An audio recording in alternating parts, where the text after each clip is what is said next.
It's quite the shirt you got there, pal. See, you're collecting semen stains. You like this seed? Washing is not a thing, apparently. Nope, it's not seed, but looks like seed. It probably is seed.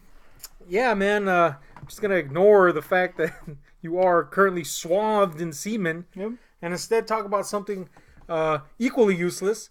And that's the fact that we just saw the collection. Now, in our They Should Be Classic series, I introduced you to The Collector, which I had previously seen, and you decided that, like me, you thought it should be a cult classic. It grew on me as it went along. Yeah, it definitely is one of those movies where you're like, man, I kind of want to see that again now. In a good way, not like Doom, where you're like, man, I want to see that again, and you revisit it, and you're like, man, that fucking sucked as much as I remember it. Yep.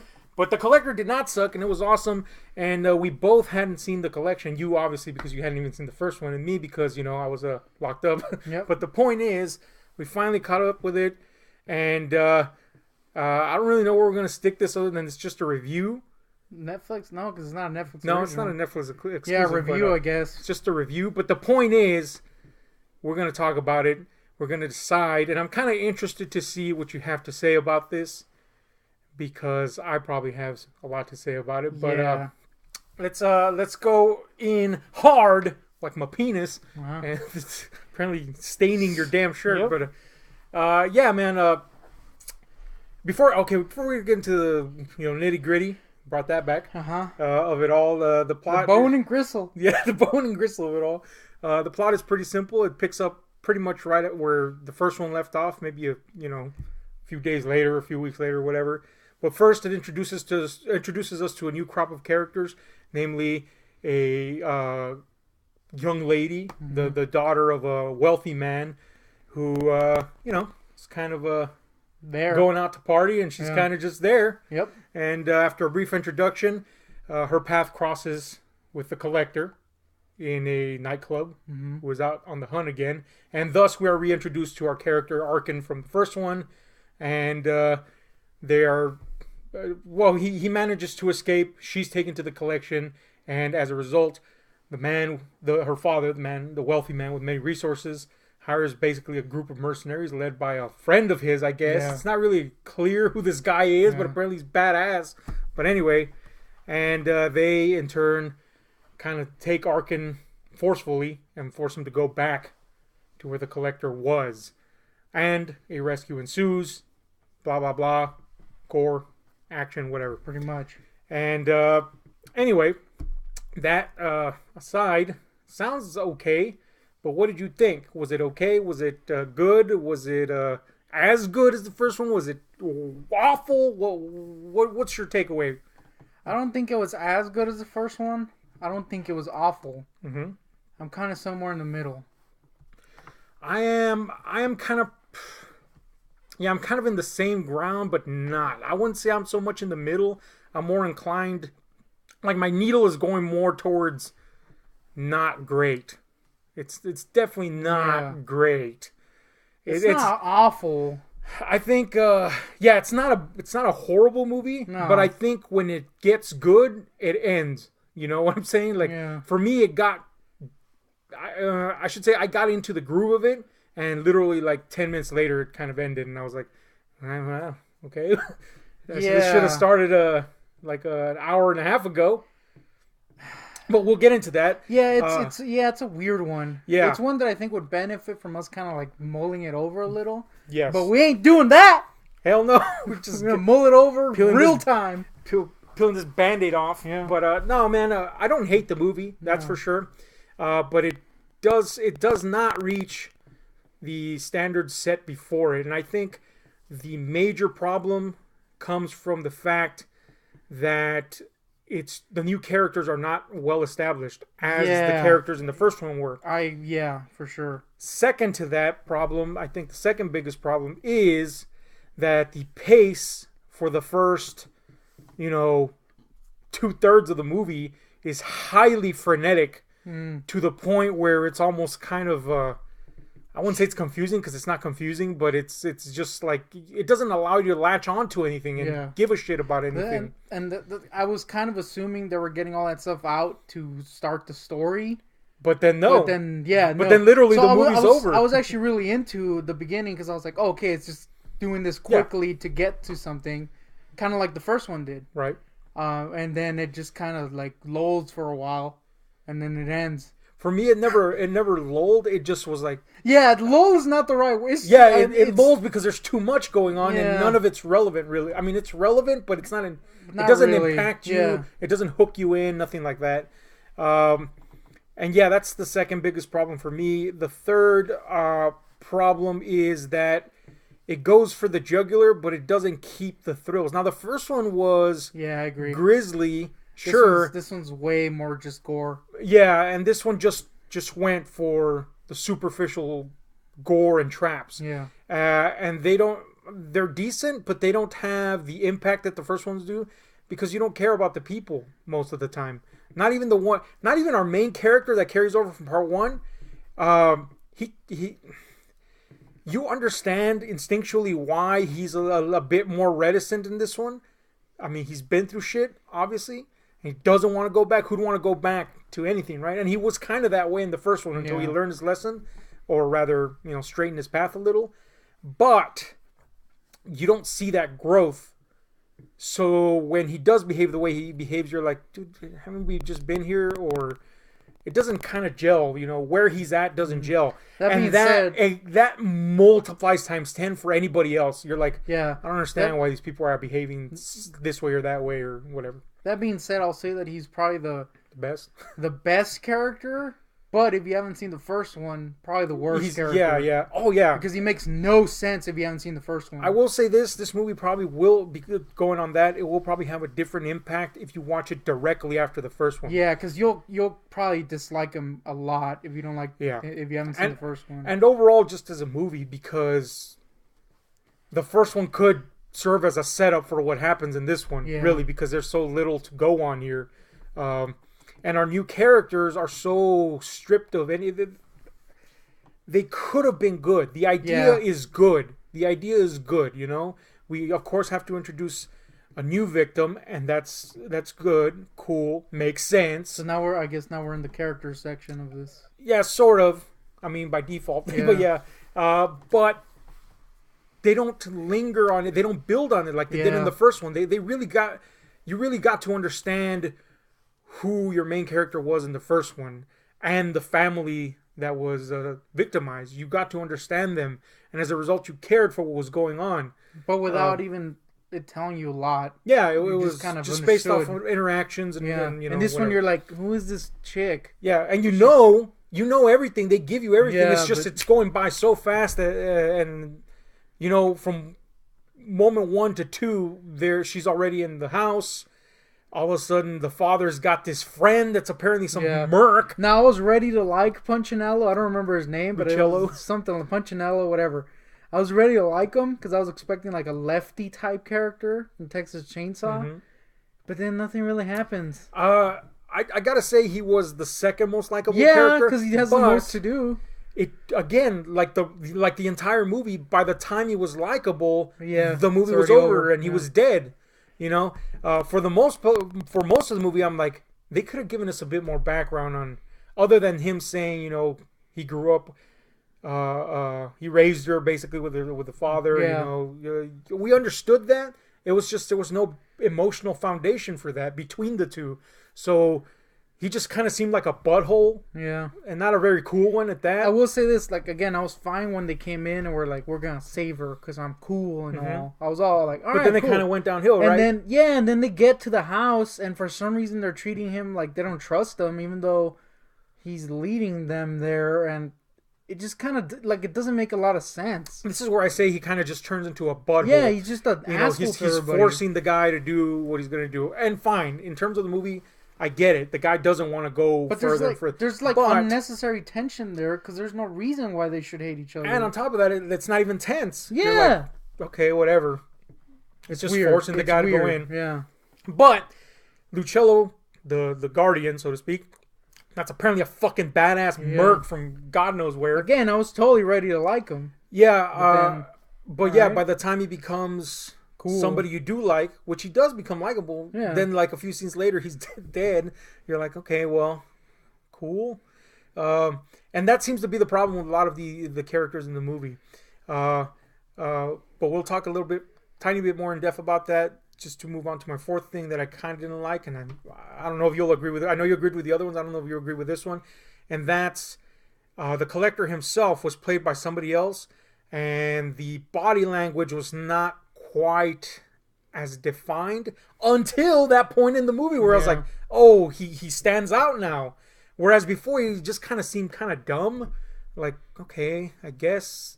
And even when he, that moment in the movie where all of a sudden you start to give a shit and then it's over. Even at that point, even then I was still going like, man, this guy's like everywhere at once somehow, Granted, they're on his turf. Yeah. He knows the way around, but it's like, dude, like this guy just went down a story and all of a sudden you're like right there. This was a thing I brought up with the first one that I was like, I mean, the dude's like apparently God and knows everything that's going to happen. This one's like, man. The reason I didn't have a problem in the first one is because at least it's in a small enclosed area. It's in a small house. They've laid out that he's pre-planned everything. Yeah. And you understand that in this movie, they're on his turf and all that stuff. But it's like there's distances to fucking walk here. It's a whole hotel, and somehow he's like teleporting. Yeah, from character to character. Yeah. It's weird. And actually, I have a fifth thing that I didn't like, and it's the editing. Not that it was horrid, but it was definitely nowhere near as good as the first one. Sometimes they would build up a little tension and then it would just cut to another character all of a sudden. Yeah. A good example that confused the fuck out of me was when Arkin, our main character, is in that dark room with the flickering light bulb, and it had a real cool shot of a collector coming up behind him all of a sudden, and it kind of he just leaves, and then they just cut. Yeah, and then the next scene he's somewhere else, and you're like, what the fuck was the point of that? You just built up something finally cool, and then you just cut to this other character. So that goes back to the frenetic pacing of it. It's just back and forth. There's too many characters, and it doesn't feel like there's a progression going on. That being said, I think this movie is more of a misstep than a complete disaster, because there's a lot of good ideas here. Yeah. And I think the worst bits of this movie are made worse, I guess, for lack of a better word, because the first one was so good at building up stuff. I think if someone were to go into this one, or maybe had seen this one like way after seeing the first one, it wouldn't have been as like effective. Yeah, no, it wouldn't have been. It would have been more effective, I think, because you're not comparing it to the first one. Whereas this one is kind of like there's no tension. It's more just like a dumb horror movie. Yeah. It's like Saw 2 only without any of the tension. Like it's bigger now and that's it. And that's really the biggest misstep, is that they completely eschewed the need to focus on building suspense. And it just went balls out the door. Like, okay, it's just going to be like one scene to the next. How many gore shots can we get in here? Yeah. And even then, the gore shots is like, all right, well, at least linger on them so we get something out of that. But they don't. I mean, if they do, it didn't feel that way to me, but whatever. But yeah, you're absolutely right in that sense. Yeah, man. But again, it's not a total loss. As I said, there are some really good ideas here. Like, I love the idea of having to go back to where you were abducted, the serial killer's turf. I love that idea. I love the idea of these fucking mercs. This group of mercs in his territory. But they're not cool. Yeah, they're shitty. They could have been like a Blade 2 type of thing, with all these badasses with their own little personalities. But they were just fodder. It was just like they were going to get killed. And quick and kind of ineffectively. You're like, man, first, we didn't get to know them that well. Second, and cool. Look, you don't have to go into like 10 hours of backstory with these people. It's like Predator. You know them because they're such characters. The team in Predator. Yeah, these guys suck. There was one guy that was like whiny, and then he dies. Yeah, that's literally the character. There's a Hispanic guy, I think, who dies. Yeah. There's a black chick, she dies. These are literally the character descriptions. She was the best one. Yeah, she was the one with most character, and even then, it was nothing at all. Yeah. So yeah, that was a lost opportunity, because that's a cool concept, a bunch of mercs going into a serial killer's joyland of traps. Up to the point where they went into the house, I was like, all right, this is going to be cool. It's going to be a different movie, but it's going to be cool. and then it just kind of instantly a guy dies, and you're like, oh no, these guys are gonna suck, aren't they? Yep. Sure enough, they stink. Yeah, man, a real wasted opportunity, I thought. Glad you agree with that, because I was like, man, come on. And fine, kill them all off, but make the leader, Lacello, make him at least super interesting. But they don't do that until the ass end of it. Another thing, and I don't know if you agree with this one also or not, is another good concept, is this. The idea of the collector and the people he's collected and kept, him having broken them down mentally and physically to the point where they're slavish. Great concept. Horribly misused. I think some of it was cool. Yeah, maybe horribly misused but is going a bit extreme, but no. Yeah, it was like a loss. There was a big but to mine. Mm-hmm. But I thought that zombie shit was corny. Yeah, there weren't zombies, but they make a huge point at these are not zombies. Yeah, they're this, and then they explain the whole thing. You're kind of like, it should be pretty obvious. Right. And see, the point is, it should be obvious. It should be insinuated in what's going on. But one, it's not. So now, and the fact that they're not zombies was kind of corny. The fact that it's not justifies that line is the sad part. Yeah. But that doesn't make it a good line, and it doesn't make it a good scene. Instead, what they should have done is taken some time to show the effects on Arkin, so that when he goes back, these people you instinctually know something has happened to them, just like mentally has happened, like it has happened to Arkin. But we don't see that with Arkin ever until the end. All of a sudden, he's like, I'm so hell bent on this revenge that I'm basically now the collector, sort of. So you see the mental effect on him. But whatever. That's a whole nother thing. But we don't get a groundwork to why this is a credible point, which is sad because it's such a good idea. The idea of a serial killer, an abductor. If you're into true crime, that's a recurring concept. The Stockholm syndrome, etc. Where you become dependent on your abductor, on your torturer, etc. Great concept. The best way it's tackled in the movie is with that girl he keeps in her own isolated room and, colors her up like a doll and stuff. Yeah, that was the one where I was like, it's alright in some respects. Yeah. When it's done with her, it's okay. That's where it works the best, but it's still not great. That faux zombie stuff was like, oh man. Yeah. And then there's like a whole scene where they're just shooting these faux zombies. And it reminded me of House of the Dead. Yeah, what was that? Yeah, it was weird. That's exactly what it was. It was like, all right, well, these shots are straight out of an Uwe Boll film. It's like, what the fuck is that? Again, great concept, gone to waste. So that's a fucking shame.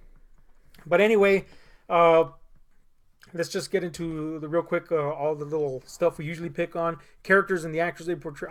Actors and the characters they portray. We already kind of covered that in the sense that none of them are great. And some of them are complete losses. Go ahead. I'm going to say thoroughly, there's nothing to even dislike. I just thought the main chick was pointless. Yeah, man. I got the vibe that maybe they were going for a kind of like a high tension feel. Down to the way her hair's cropped. Yeah. But she is so... Again, until the end, and even do you ever feel her progressing as a character? I felt nothing for this character.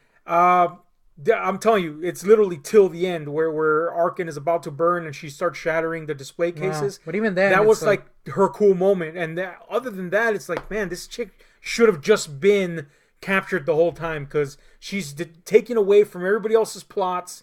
Yeah, which are already non-existent. Yeah. I thought she was a complete waste. Yeah, she freaking licked. It was very unfortunate, man, because if they would have put a strong character there or a strong actor to portray that character, I don't know if it's her fault or if it's the script or whatever.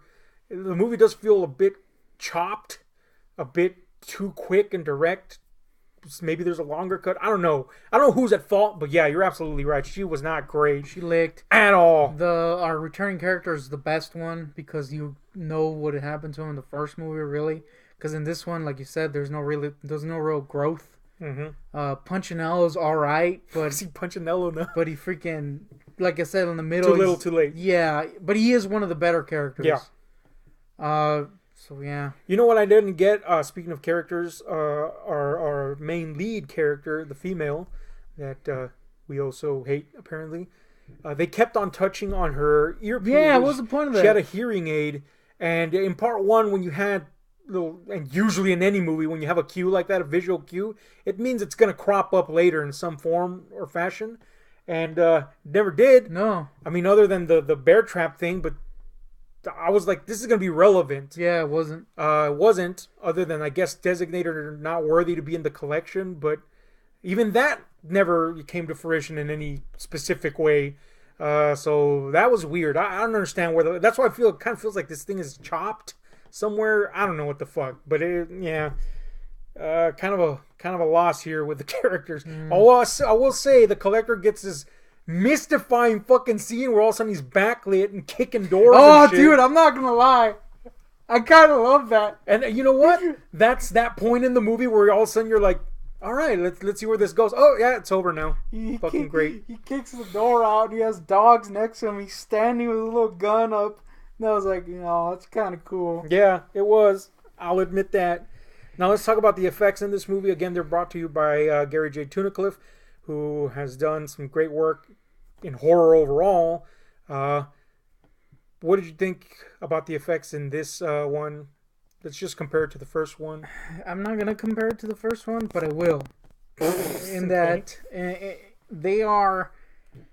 they're good effects. Mm-hmm. They're just not effective. Yeah, go ahead. Again, it's like a gore. It's just like a gore show. It looks cool for like the second they're on screen, but then there's no impact. Like in the first one, there's like a guy hooking, when the collector's hooking that dude's like back, you're not even looking at it, and you're like, ooh. Yeah. In this one, you're like, oh, okay, I guess his arm's broken again. It looks cool. Yeah, you're very numb to the effects of. Yeah. In the first one, a lot of them made me cringe a lot, and it's as much as the effect as it is the way it was built up. Yeah. So it's not really on Gary Tunnicliffe's skill. We know he's skilled. No, it's the fact that they're used. Yeah, nothing looks bad in this, I would say. Yeah. It's just they're not built up. Yeah. So they look neat, but you're kind of like, okay. And some of them don't look neat. Like, I will say this. I liked that they kind of kept the collector in the rafters, sometimes literally. Kind of gave him like a Phantom of the Opera feel at times. But there was this one scene where I was like, what the fuck was that, man? And it's where the mercs are, kind of going around the house sucking. Mm. And the collector literally, kind of throws a hook down. And just the way it was cut and edited was like, what the fuck? How did they not see the hook before it went into his fucking face? Well, they do address it in that they're holding down the guy. They do, but it sucked. Like, the way it was cut, it sucked. It didn't look good. It didn't help the effect be effective. That is one of the few times that you do see him kick ass. Which is sad. He goes down and takes down like a whole team. My major complaint with the effects is that I'm okay with going balls out and just being like, all right, this one's just going to be a gore movie. Fine. But one, it wasn't cool. Nothing was built up. And two, somehow, despite them showing you enough, you always kind of feel cheated. And when you go from the first one was suspense and thriller, and I wanted that, and like you, the moment the movie started, basically I was like, all right, this is gonna be different. Yeah, I can accept that. I can ride with that. So I was okay. It wasn't like I was like, oh, give me more part one at that point. But I was like, all right, well then at least let me enjoy the effects. And despite you seeing plenty of them, I never got that either. I was never like, oh, that's a cool ass effect. It was just kind of like, okay, well that's one. Let's see what the next one is.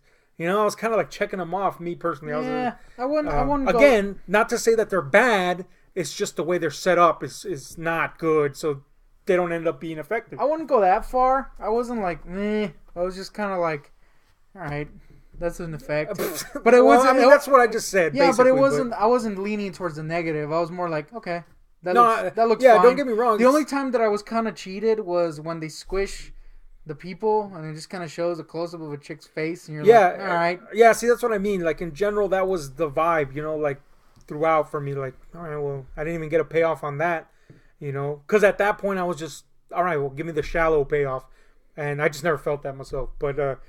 But generally the same idea you're going for. Yeah, I would say I was a little more entertained by them. In that after the first bit, I completely gave up on any suspense. So I was like, all right, I'll just enjoy the gore. And even then, it wasn't like super cool. Like I can't really pick out any cool scenes of gore, but it was entertaining enough. I was like, all right, whatever. My favorite towards the positive. Whereas you're like, whatever, towards the negative. Hand in hand with the gore comes the action or the set pieces, the horror set pieces here, which in this case, of course, are traps that lead to gore and all that stuff. I will say this, that my favorite horror set piece happened again after that point in the movie where I kind of shifted, and that was the trap inching down, in a manner of speaking, towards Lucello.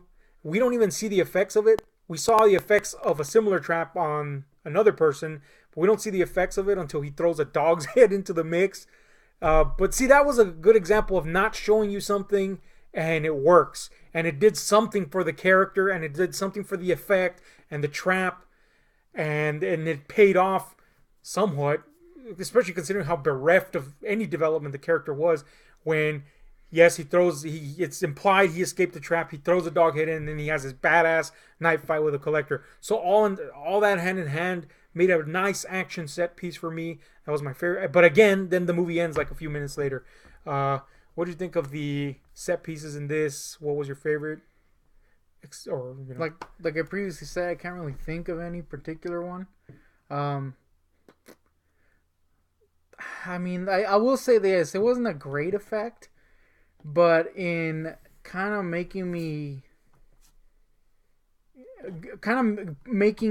setting the tone, mind you, it's not a great effect. But the whole Mo people in the beginning, it's like, okay, this is gonna be a different movie.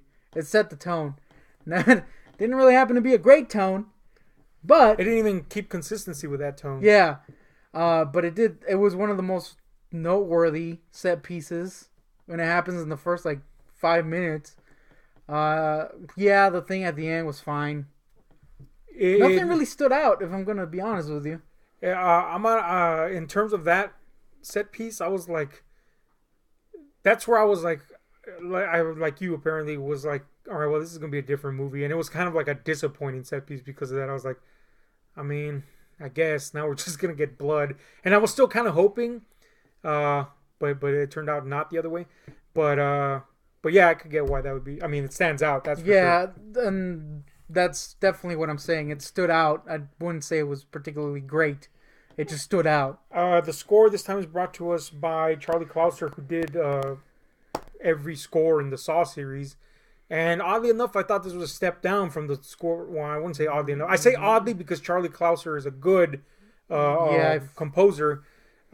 It still has that techno-industrial feel, but it's not as effective. It's not as bass heavy, and definitely not as suspenseful as the score in the first one. So this one was kind of lame, I'm gonna be honest with you. It was too much in the background. It blended too much into nothingness. And there was definitely moments where it just felt like any other movie. Where it was just like little orchestral hits, and you're like, well, this doesn't fit. But yeah, for the most part, it was just kind of lame industrial techno crap. Yeah. One good. I wouldn't call it lame or crap. It was just there. It was nothing. It was like powder in the wind, like a fart. I will say this: it's crap compared to the first one. Oh yeah, because the first one's really good. If you're gonna compare, there's no comparison. Speaking of that, the visual, aesthetics of this movie are vastly different. Instead of washes, it's all clean of color. Looking.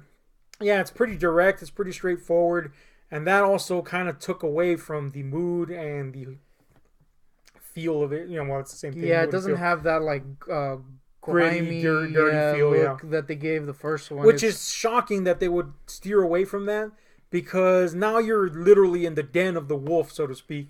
That's the time to employ that. It's like in freaking 14K for some reason, clearer than real life. That was kind of weird. That was an odd choice, but in the end, did I hate the movie? No. Did I love it? No.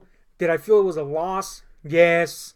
I was perplexed by the ending, not because it's confusing, but because they didn't give you enough substance, again, with anything, for that to fully have the impact. So it was just kind of like, when that came off as fucking corny, because there's no reason for that to be cool at that point.